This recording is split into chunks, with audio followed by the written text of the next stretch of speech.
Welcome to the Faith Radio Reading the Bible Together podcast. I'm your host, Angela Smith. For this series, we're reading through the first 6 chapters of Daniel, and our hope is that as we study the lives of Daniel and his friends, you will be encouraged to stand up for your faith while also exhibiting courage, wisdom, and respect. Today, we're talking about Daniel chapter 6. Joining me this episode, as in all the episodes, is University of Northwestern Bible professor Anna Rask. Welcome, Hi, Anna. glad to be here again. So we are finally to the story that everybody associates with Daniel. Yeah. Daniel and the Lion's We're Den. at the Lion's Den. So set the stage for us. Sure. In the last episode, we learned about the fall of Babylon. That was 539 BC. I think some scholars say we can actually pinpoint it was October 12th, 539 BC. Interesting. When the Babylon fell, or at least when the city of Babylon was invaded. Now, Babylon fell to the Medo-Persian Empire, but really it was the Persian Empire. They conquered the Medes. So you hear about the Medes and the Persians, but the Persians were the ones who came out on top. And so you'll hear about this guy that Daniel knows. It's Darius the Mede, but it's really part of the Persian Empire. He was the one that overthrew the city of Babylon, and we see that Cyrus the Great is the big guy, the main king over the empire. He's the king of Persia. So scholars are like, well, who is Darius then? Darius the Mede. It seems to me that he's probably a sub-king under Cyrus. He may have even been the military general that took down the city of Babylon and actually conquered the city. So, and then he it seems, is ruling that part of the territory, which is part of the larger territory of Persia. Okay. So we need to remember we're in a new empire. The city of Babylon's still around, but that empire is no longer. There's a changing of the guard. Yes, changes of the guard. And one thing we see in aligning with this is that at the beginning of the chapter, Darius is trying to set up a new form of government. So we've got this massive empire, and he's trying to decentralize it by delegating authority. So he appoints 120 satraps, which are provincial governors. They're over these certain provinces to rule throughout his kingdom. And then he appoints 3 administrators over these 120 satraps, one of which was Daniel. So that's a high position. He is one of these 3 administrators that have 120 satraps reporting to them. And he's an old man by this time, isn't he? Yes, he's probably in his 80s, so keep in mind. Wow. I mean, he came to Babylon in 605 BC, and this is 539 BC, and he probably was a teenager around then, and now he's lived through the changing of an empire even, Right. and he's still in exile. So And still in a place of...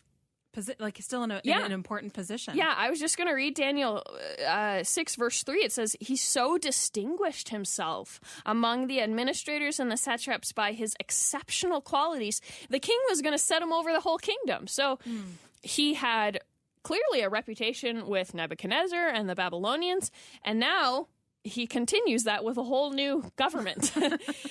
So what a high position. Well, you can imagine that's not making other people very happy. I mean, you hear about the satraps and the other administrators. They were likely quite jealous of Daniel. He had these exceptional qualities, and they didn't want him to get that promotion.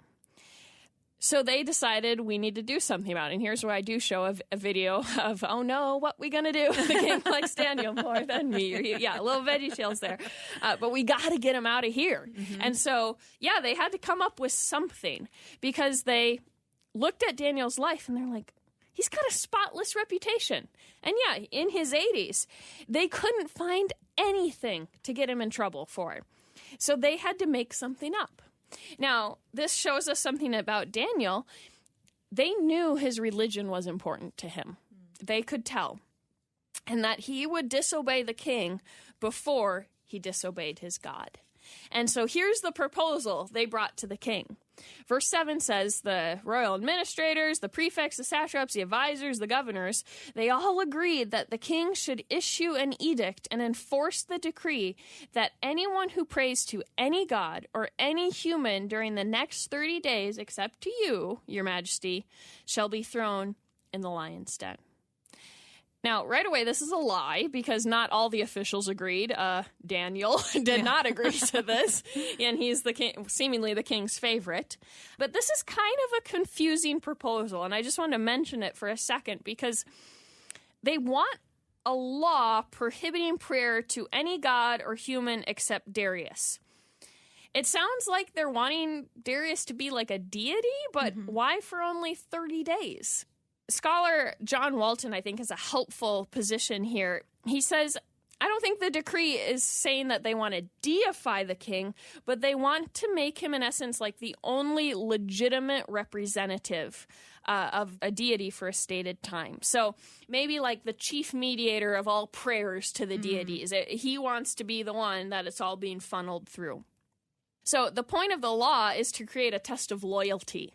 Who is going to stay loyal to the king? And ironically, these officials are the ones not being loyal. They're tricking him. And so here's where they say, okay, issue a decree, put it in writing. It can't be altered. And this was something the Medes and the Persians did. They made a law and they couldn't repeal it. And you actually see this in the book of Esther. If you're familiar with that book, Haman, the villain, convinces the Persian king to write a decree authorizing the killing of all the Jews in the kingdom, and it couldn't be undone. And why is that? Why is that? I guess is my question. I'd have to look more into exactly why they came up with that law, but that seemingly was their procedure. They just couldn't. They couldn't repeal it. Yeah. And so you see what Ahasuerus and Esther did. He says, okay, I can't repeal this law that says the Jews can be killed, so I'm going to write a new law, because now he's figured out his wife is a Jew. And it says, okay, I'm writing a decree that you can fight back and you can defend yourself. And so same thing here. These officials have put Darius in a position that he can't repeal it. And they know he can't. And that's the point. They're trying to trap him. Well, and I think it's so interesting that piece of loyalty, because I heard someone pose the question recently, what's more important, integrity or loyalty? Yeah. And because loyalty is an attribute that's very celebrated. It's noble. But if loyalty is the end result, if someone wants you to be loyal no matter what, I think that's a red flag. So it's interesting that's what they're after. It is, yeah. And this was like the same situation for Shadrach, Meshach, and Abednego. Their loyalty to God was higher than it was to Nebuchadnezzar. Right. And so that's what we see happening here, and we'll have to see what choice Daniel makes. But you may have seen the flannel graph. Exactly. Yeah, you might have a preview. But you think about, okay, Darius was very quick to accept this proposal, and I wonder if it's maybe an appeal to his vanity, like, oh, you're the main person. We'll direct all our prayers through you or something. Or, I mean, he's in the process of decentralizing his government. He may want to make a statement to his subjects, I'm still in charge. I'm still in charge of this area. So, again, that could be back to the vanity idea. Right. But to say, like, just because we're decentralizing does not mean that my position has changed or something like that. Or he just really trusts them. Maybe, and if they think it's best. Yeah. We're going to, if that is indeed the case, we'll see how he deals with them later in the book. Yeah, so the decree is signed, it is announced, and we hear that Daniel hears the decree. And I love this. It's so matter of fact. It says he goes back home. Once he hears the decree, he goes upstairs to his room, opens the windows, and he prays. And you're like, wait, that's the exact thing he wasn't supposed to do. But he doesn't change his daily routine once he hears about the decree. He goes about his day as usual. He apparently prays to God 3 times a day, as he has always done. And what's interesting is he's not in hiding. It says the windows are wide open, but he's not openly rebelling either. He's in his own home doing this. So that's just, again, another way of wisdom, tact, but courage. I don't think he's a coward here, but he's not flaunting his rebellion either. And we see that he's only found out because he's tattled on. The officials see him, and this is what they've been waiting for all along. And so they're very sneaky in how they go tell Darius about it. They start off by saying, "Didn't you make that unrepealable decree?" He's like, yes, I did. Well, your favorite Daniel just disobeyed it, and you can't change it. So, I mean, his hands are tied, and you see that he's actually distressed about it. He tries everything to save Daniel, but the law is the law, and Daniel's thrown in. And you hear Darius kind of give a last-ditch effort, and he's like, I hope your God saves you. I know you serve him. I hope he rescues you. And so, I mean, we hear this genuine care that Darius has for Daniel, and Daniel has a better night than Darius does. Darius can't sleep or eat. He's hoping that Daniel may survive. Well, and I think it's interesting that if it was the king's vanity that made him agree, that then these men tricked him. Mm-hmm. And if it's your vanity, then your vanity's just kind of been exposed. It has, He's just been exposed in a really big way. Yeah. He probably, if that's indeed the case, understands what's just happened. Yeah. Mm-hmm. And although Daniel technically disobeyed him, he didn't conspire against him. Right. So there's something to be said there. And we see how distraught he is. He is. In the end. Yeah, because he knew what happened wasn't right. Mm-hmm. So, I mean, he has a worse night than Daniel. Yeah. The next morning, I mean, Darius comes and he calls out to Daniel and saying, "Are you okay? Are you alive?" And Daniel's like, "Yeah, I'm good. God sent an angel to shut the mouths of the lions." Can we just Yeah. I mean, we talked with Shadrach, Meshach, and Abednego about lingering outside of the furnace. Yeah. Let's linger in with Daniel. The lion's den. Seriously. Can you even, like, when he was being thrown in? Because it was usually like a cave. Yeah. I mean, they use the word thrown, so I would assume that you're falling into something. And we'll hear later when the enemies are thrown, it talks about them being thrown down. So I would imagine it's downward into the cave. Yeah. Yeah. But just that what Daniel must have been going through, like, outside of. Terrifying. Mm-hmm. Mm-hmm. And that he still has his conviction and is thrown in there. And then to have the experience of, I mean, he knew that it was an angel shutting the mouths of the lions. What an amazing experience. Yeah.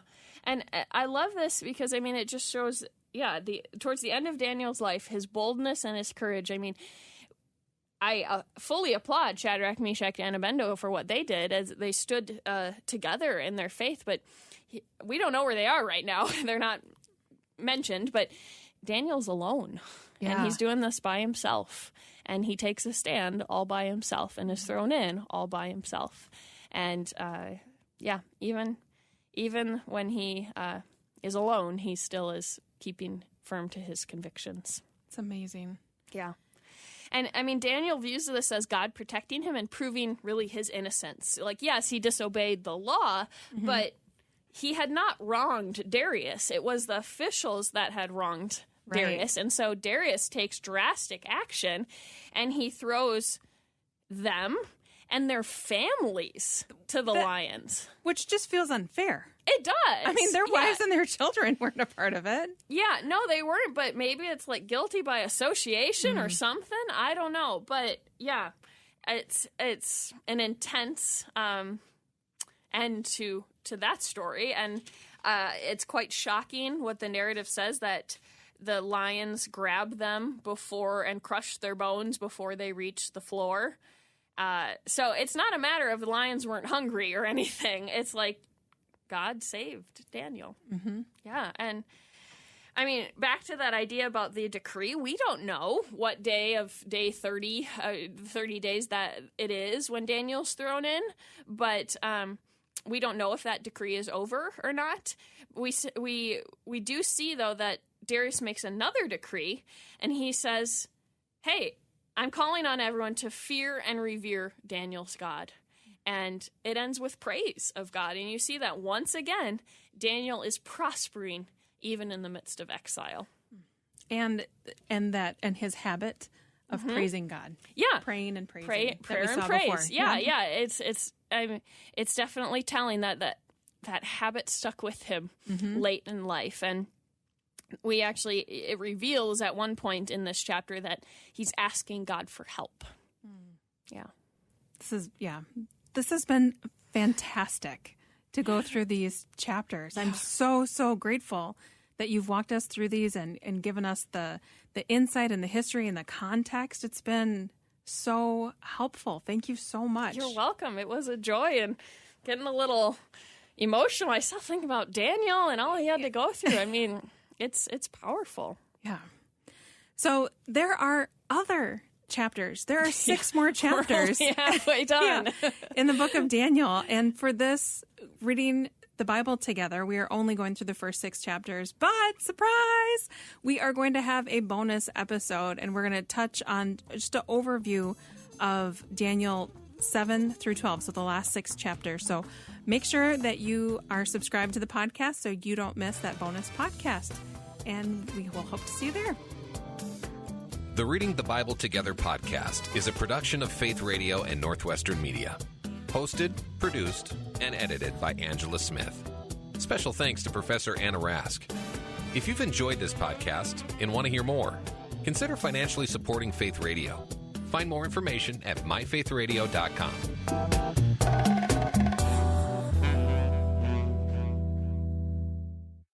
On the latest episode of the Wow God Stories podcast, we go to Africa. I was raised in Sierra Leone in a community that truly lived the phrase, "It takes a village." Until one day, the world outside Anita's village broke in. I didn't grow up in a war zone, but I watched one unfold in the country I love. God brought hope to her story and many others through radical provision. God began to direct us towards Uganda, Africa. I was born and grew up in the countryside of Ethiopia. Nanjan I met in Kigali, Rwanda. Discover how God showed up in the middle of war, loss, and impossible odds in Africa.